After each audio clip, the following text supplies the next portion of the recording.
si la ma lii daree tey armée di ma nelawal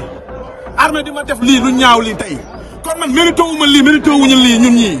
ñun nous sommes des héros ñun ay noble lañu waruñu woon toog fii di kaas waruñu woon toog di génn télé ñu ñuy gis civil di ñu xool ñëpp di ñu xool ñun dañoo liggéeyal suñu réew lii lan la tey ma yor tànk weñ te amoon na jamono yoo xam ne tànk normal laa yoroon état di ñu def lii lan moo tax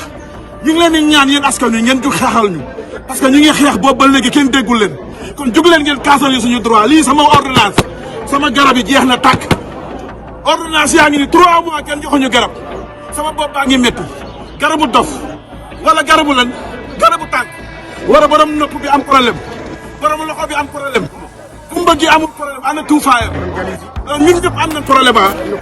ñu koy dooree ci ñi nga xamante ne si ñooy aar suñu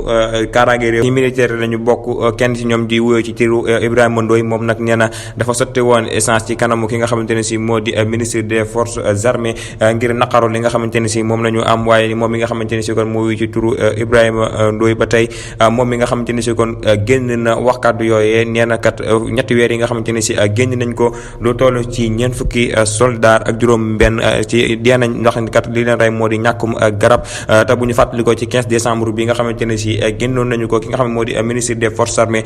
geexoon na dinañ leen jox lu toll ci juróomi milliards ngir ñu saafara seeni jafe-jafe mu mel ne kon jafe-jafe yooyu kon de mi ngi gën di wéy ci ñi nga xamante ne si ñoo di aar suñu aar askanu nga xamante ne si moo di waxi Bassirou Diomaye Faye ñi nga xamante ne si kii di mandataire am di Amadou Ba moo génn wax ko nekki démb moom mi nga xamante ne si kon moo di mandataire bi nee na ki nga xam ne moo di Bassirou Diomaye Faye nee na du dem foofee nga xamante ne si moo di ca dialogue national ba ndax ki nga xamante ne moo di président Macky Sall dafa bëgg a nasaxal li nga xam ne moo di charte réew mi waaye topp li nga xamante ne si mooy charte réew mi te loolu kat ab complot la moom mi nga xamante moo di Bassirou Diomaye Faye bu ca demee te moom mi nga xam ne moo di Bassirou Diomaye Faye doxul ci complot doxul ci loo xamante ne si day nasaxal li nga xamante ne si moo di yoonam ci politique moom mi nga xam ne moo di Bassirou Diomaye Faye kon kaddu yooyee yëg ne ko jëmee ko ci kii di Macky Sall nee na kat li nga xam ne moo di dialogue national ba waaye du ca dem ndax loo xamante ne si dañuy xool ba xam dañuy continuer li nga xam moo di processus bi wala dañuy xam wala loo xamante ne si dañ cee complot pour Macky Sall mën a toogaat moom mi nga xamante ne moo di Bassirou Diomaye Faye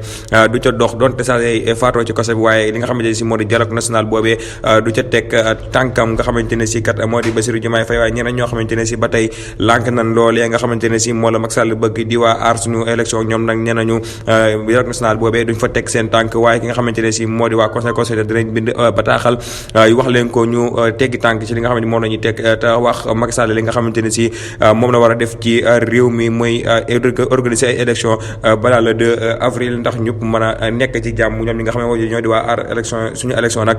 génn nañ wax kàddu yooyee te nee na ñoom it du ñu rejoindre ñi nga xamante ne si ñoo di moo di dialogue boobee nga xam ne Macky Sall woote na ko nekki altine wala talaata bi nga xamante ne si moom la ñu dëgmal ginnaaw bi nga xamante ne si siiwal na ko ci conférence de presse bu mu amaloon ak waa RTS moom mi nga xamante ne si kon moo di président Macky Sall mu mel ne kon ñi nga xam ne ñoo di opposant bi kon ñu ngi gàntal seen woote googa nga xamante ne si Macky Sall mi ngi koy woote kon ñu ngi gàntal bu baax seen wuy gi ñoom ñi nga xamante ne si kon ñoo di waa aar suñu élection ak ki nga xam ne moo di Bassirou Diomaye Faye kon gannaaw ba nga xamante ne si fësal nañu ne duñ rejoindre li nga xamante ne si moo di dialogue national boobee ndax lépp ay complot la waaye li ñu war moo di ñuy wax Macky Sall ne ko moom réew mi mu dem bàyyi ñu organiser suñu élection ci jàmm ak salaam gannaaw loolu tamit ñi nga xamante ne si kii ñooy ñi nga xam ne ñoo di greffier yi ginnaaw bi nga xamante ne si bankoon nañ seeni loxo ci mbirum Ngagne Demba Touré ñoom nag ñi nga xamante ne si ñoo di saasi kon ñi ngi ñaawlo li nga xamante ne si greffier yi def nañu ko ndax nee na loolu lépp nag